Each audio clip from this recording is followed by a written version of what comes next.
Saya Sabna Maharani dengan NIM A1E123006.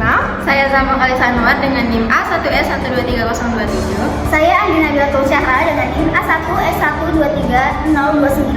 Saya Anissa Nur Fadila dengan NIM A1E123003. Saya Berta Muslara dengan NIM A1S123014. Saya Rizky Priani dengan NIM A1E123033. Baik, di sini kami akan menjelaskan analisis SWOT dari ide usaha yang kami pilih, yaitu Risol Mayo. Saksikan videonya ya. Baik, perkenalkan nama saya Rizky Priani dengan NIM A1E123033 akan menjelaskan bagian strength atau kekuatan dari produk yang kami pilih, yaitu Risol Mayo. Baiklah, masuk yang pertama, yaitu inovasi produksi. Risol Mayo merupakan inovasi dalam makanan yang menarik dan dapat menarik minat pelanggan. Risol Mayo juga diolah dengan memperlihatkan kesehatan yang tentunya diminati. Yang kedua ada brand awareness. Makanan ringan seperti Risol Mayo memiliki potensi yang luas, terutama di kalangan masyarakat yang mencari alternatif makanan yang praktis dan lezat. Makanan ini dijual untuk semua kalangan, baik anak-anak, remaja maupun orang tua. Saya Anissa Nur Fadila dengan NIM A1E123003 akan melanjutkan mengenai kekuatan bagian teknologi. Penjualan dengan menggunakan aplikasi berbasis teknologi untuk memesan dan mengirim Risol Mayo secara efisien. Dengan memanfaatkannya media sosial, situs web, serta iklan-iklan lainnya untuk mempromosikan produk Risol Mayo secara luas kepada target pasar yang tepat. Selanjutnya ada kemitraan, yaitu bisa bekerja sama dengan pemasok bahan baku yang berkualitas untuk produksi Risol Mayo.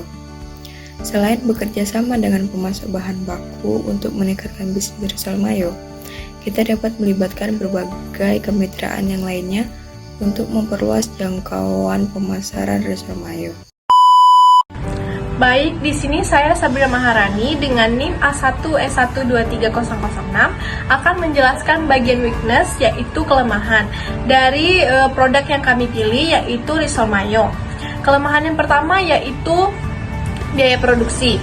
Biaya produksi Risol Mayo cenderung lebih tinggi dari makanan ringan lainnya karena penggunaan bahan-bahan premium dan cara pembuatannya yang lebih rumit. Yang kedua yaitu keterbatasan infrastruktur. Terbatasnya infrastruktur pengiriman di beberapa daerah membatasi layanan konsumen terhadap Risol Mayo. Yang ketiga atau yang terakhir yaitu variasi menu. Risol Mayo memiliki keterbatasan variasi menu. Meskipun bisa dimodifikasi, tapi Risol Mayo memiliki keterbatasan variasi tidak seperti makanan ringan lainnya. Itu mengurangi keminatan dari beberapa konsumen. Nama saya Andi Nabilatul Syahra dengan NIM A1E123029. Di sini saya akan menjelaskan bagian opportunities atau peluang dengan ide usaha Risol Mayo. Yang pertama, tren kesehatan. Sekarang ini orang-orang semakin menyadari betapa pentingnya makanan sehat bagi kesehatan mereka. Ini membuka peluang besar untuk mengembangkan risol yang lebih sehat dan menggunakan bahan-bahan organik.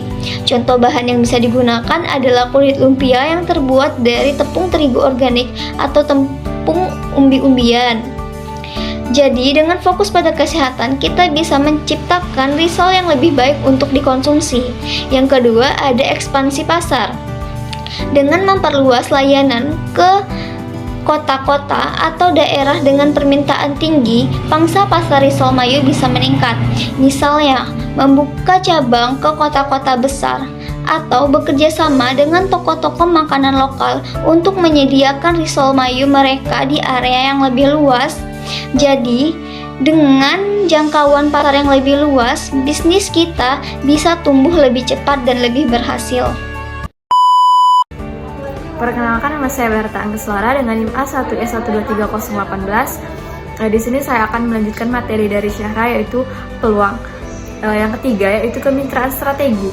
Nah, kemitraan strategi ini adalah adanya kolaborasi ataupun kerjasama dengan restoran ataupun kafe yang dapat membantu menjangkau lebih banyak pelanggan dan membantu memperluas distribusi produk. kami, yaitu Risol Mayo. Yang keempat yaitu peningkatan perhatian pada lingkungan. Nah, dengan meningkatnya minat masyarakat terhadap makanan organik dan ramah lingkungan, Risol Mayo dapat memanfaatkan peluang ini dengan menghadirkan berbagai produk yang sesuai dengan nilai-nilai yang ada. Saya Fakalisa Anwar dengan NIM A1S123027. Di sini saya akan menjelaskan materi mengenai ancaman atau threats mengenai ide bisnis kami, yaitu Risol Mayo. Oke, baiklah. Ancaman yang mungkin terjadi yang pertama adalah adanya persaingan yang ketat. Kenapa persaingan yang ketat? Karena di dunia industri makanan dan minuman saat ini seringkali terjadi persaingan yang sangat kompetitif. Oleh karena itu, banyaknya konsumen atau produsen yang lain itu menawarkan hal atau produk yang serupa. Selanjutnya adalah peraturan pemerintah.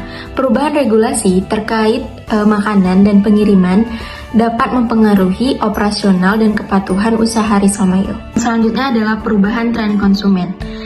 Jika konsumen mulai ingin beralih kepada makanan sehat atau kepada cemilan-cemilan lainnya, maka dapat dipastikan bahwa permintaan mengenai Risol Mayo pasti akan menurun. Yang terakhir adalah resiko finansial. Fluktuasi harga bahan baku atau biaya produksi atau biaya operasional yang semakin meningkat itu akan dapat mempengaruhi margin keuntungan dan juga dapat sangat mempengaruhi keberlanjutan daripada usaha Risol Mayo tersebut.